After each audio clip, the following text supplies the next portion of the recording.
समय अभी जात है। कब गया? अरे 12 बजे आते गई थो। 12 बजे? हाँ हाँ ले चला जाऊंगा। आ जावे ना।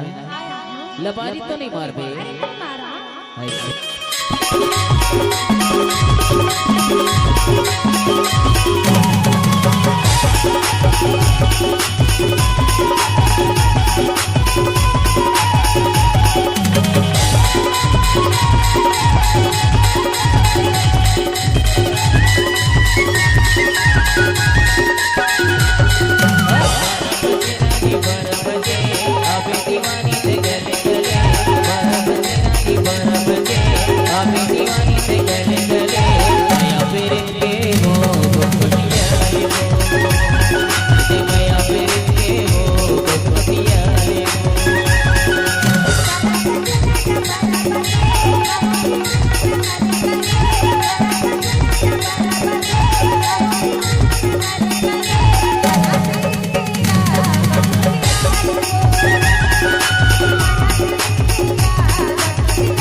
ऐसे रोजे मीना आँखों में सामने स्कूल जात रोजे मीना आँखों में सामने 12 बजे नानी 12 बजे अभी दीवानी से गले गले 12 बजे नानी 12 बजे अभी दीवानी से गले गले माया मेरे के हो दुनिया को माया मेरे के हो दुनिया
सोचले तोरे हंसना छाती बाबा ने मारे ऐसे लगे होला संगे ले जाके तोला बाबा